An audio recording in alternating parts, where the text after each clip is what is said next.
আর মাত্র ৮ দিন পর ১২ই ফেব্রুয়ারি ত্রয়োদশ জাতীয় সংসদ নির্বাচন, এবং এই নির্বাচনের পর আসলে বর্তমান সরকার কতদিন ক্ষমতায় থাকবে এটা নিয়ে বিভিন্ন মাধ্যমে প্রশ্ন উঠছে।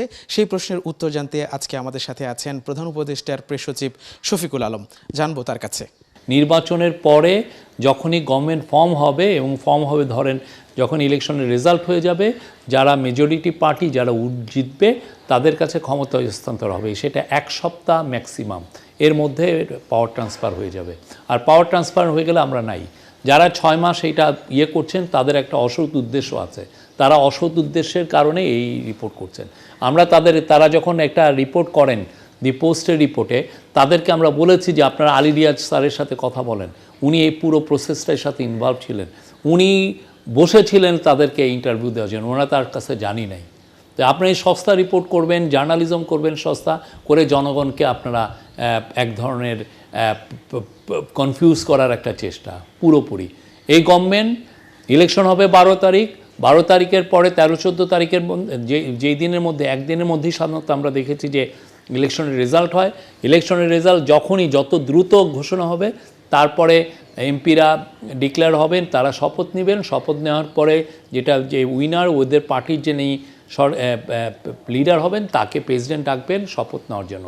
শপথ নেওয়ার সাথে সাথে আমরা আর ক্ষমতায় নাই, আমাদের টেনিউর ইজ ওভার, নতুন গভর্নমেন্ট আসবে।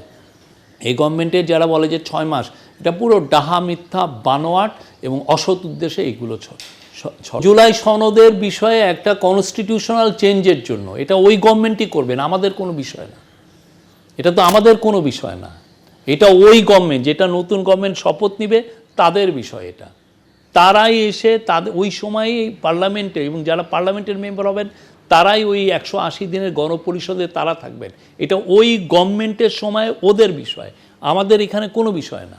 আমরা জাস্ট ইলেকশন হবে, ইলেকশনের পরে আমরা পাওয়ার হ্যান্ড ওভার করে আমরা চলে যাব। এটা হচ্ছে ওই গভর্নমেন্ট দেখবে, ওদের সময়ের পার্লামেন্ট দেখবে, এটা আমাদের গভর্নমেন্টের সাথে কোনো রকমের কোনো সংস্রব নাই। এই গভর্নমেন্ট এটা ইয়েতে থাকবে না। ৬ মাস তো এটা প্রশ্নই ওঠে না, ৬ দিন থাকে কিনা দেখেন না। এটা নিয়ে কাজ কারা করেছে? ন্যাশনাল কনসেনসাস কমিশন এই পুরো বিষয়টা নিয়ে কাজ করেছে। সেই ন্যাশনাল কনসেনসাস কমিশনের ভাইস প্রেসিডেন্ট চেয়ারম্যানকে আলী রিয়াজ, আপনি তার সাক্ষাৎকার নেন।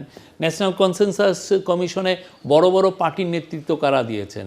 সালাউদ্দিন আহমেদ ছিলেন, জুনায়েদ সাকি ছিলেন, মাওলানা আবদুল্লাহ মোহাম্মদ তাহের ছিলেন, তারপরে এনসিপির আক্তার হোসেন ছিলেন। তাদের সবার সাথে কথা বলেন, কারো সাথে না কথা হয় অনলাইনে কে কী কনফিউশন ছড়ালো সেটা আবার আপনি রিপোর্ট করে দিচ্ছেন। এই যে এরা ডেলিভারেটলি অসৎ উদ্দেশ্যে এগুলো ছড়াচ্ছে।